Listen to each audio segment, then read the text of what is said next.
inspirando e motivando você a chegar lá.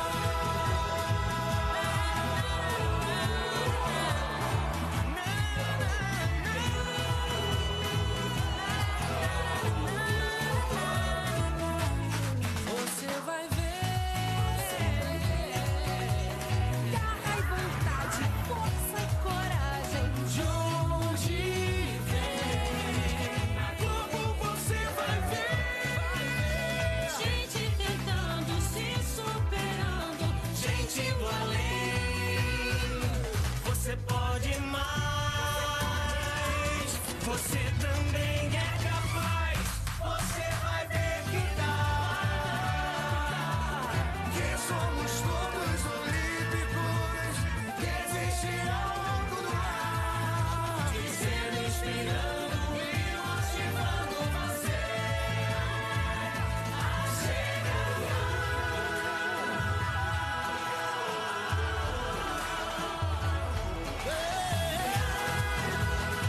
Somos todos olímpicos,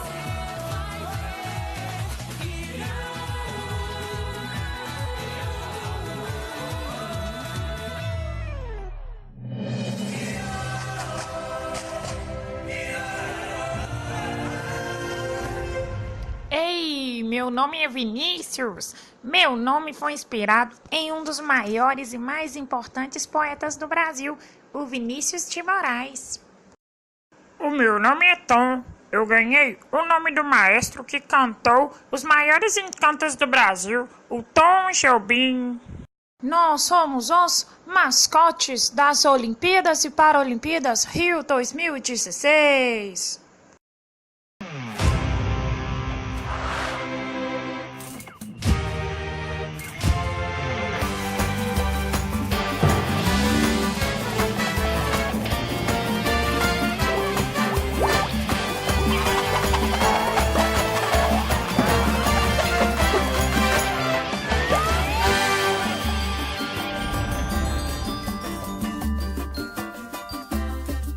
Uhul!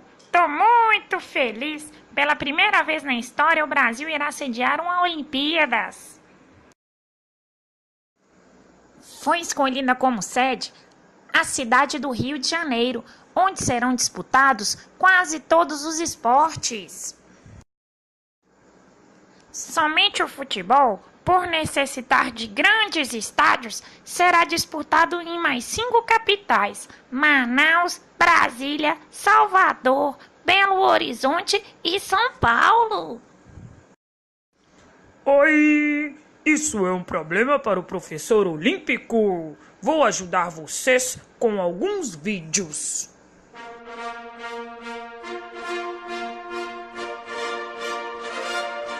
Curiosidades Olímpicas.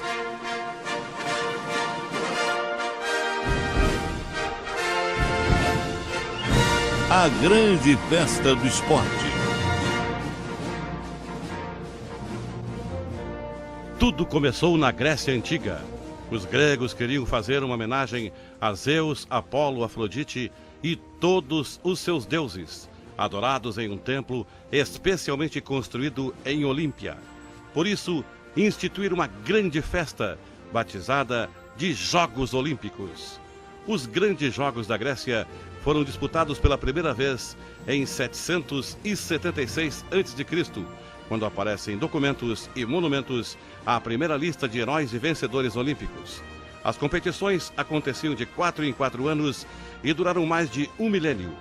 Os gregos começaram as disputas esportivas dentro de cada cidade e encontraram nos Jogos uma forma pacífica de reunir sua população, que vivia em guerra, apesar de falarem a mesma língua e serem da mesma religião. No início, eram disputados com uma única prova, a corrida de 170 metros. Aos poucos foram incluídos o boxe, a luta, a corrida de bigas e o pentatlo. Os Jogos Olímpicos da Antiguidade duraram até 393 d.C., quando o imperador romano Teodósio I os baniu, dando a desculpa de que se tratava de uma festa pagã. Mais tarde, a cidade de Olímpia seria conquistada pelos romanos, sendo varrida do mapa por um terremoto no século VI.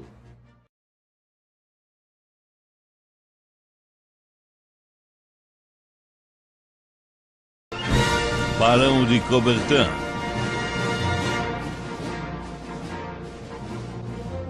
Nascido em Paris, na França, em 1º de janeiro de 1863, o Barão de Coubertin se tornou uma das mais importantes personalidades do esporte, mesmo sem ter marcado um único gol ou um único ponto em competições oficiais. Devido ao empenho do Barão, os Jogos Olímpicos renasceram após quase 16 séculos de hibernação. Um pouco antes da disputa dos Jogos de Atenas, o Barão de Coubertin assumiu a presidência do Comitê Olímpico Internacional, cargo que ocupou até 1925. No comando, a principal luta do francês foi impedir a presença de atletas profissionais nas disputas. O Barão de Coubertin gastou praticamente toda a sua fortuna para colocar em prática o sonho das Olimpíadas. Morreu pobre e isolado em 2 de setembro de 1937, na cidade de Genebra, na Suíça. Como forma de reconhecimento, seu coração foi transportado a Olímpia, na Grécia, onde repousa até hoje num mausoléu. O importante não é vencer, mas competir e com dignidade. Esse era o lema do educador francês Pierre de Frédy, o famoso Barão de Coubertin. A bandeira olímpica. A bandeira olímpica, toda branca, com os 5 anéis entrelaçados, foi idealizada pelo Barão de Coubertin em 1913.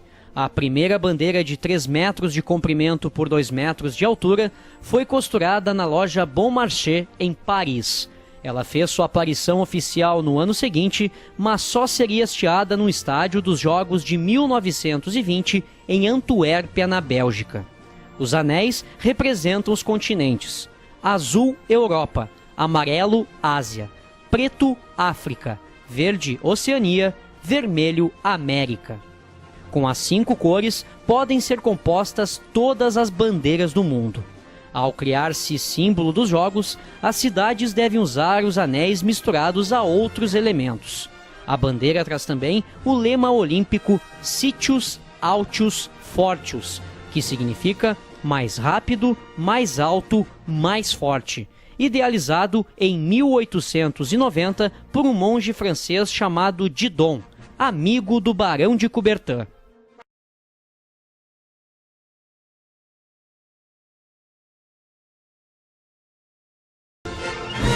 A chama olímpica.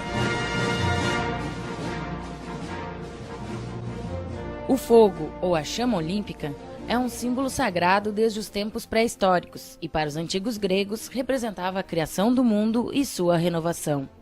Também era o símbolo de Deus Vulcano e considerado um presente para os humanos de Prometeu, que o havia roubado de Zeus. No centro de cada cidade-estado grega havia um altar com uma chama que nunca se apagava, em homenagem à deusa Hestia, protetora da família. A chama, como acontece hoje, era acesa com os raios do sol e com a ajuda de uma lente. A tocha era colocada próximo a esse ponto focal e assim pegava fogo. O revezamento que leva a tocha olímpica de Atenas até a sede dos Jogos foi uma ideia do alemão Theodor Lewald, membro do Comitê Olímpico Internacional em 1936. O revezamento começa sempre com um corredor grego, que recebe a tocha acesa de uma jovem vestida com uma túnica branca, representando as antigas sacerdotisas gregas. O percurso deve ser feito, quando possível, por terra. O último atleta, aquele que acenderá a pira, precisa ser do país organizador. A pira fica acesa até o encerramento dos Jogos Olímpicos. Os Jogos Olímpicos do Rio vão ser disputados de 5 até 21 de agosto. São esperados média de 10.500 atletas, mais de 60 países, na disputa de 42 modalidades esportivas. É muita coisa!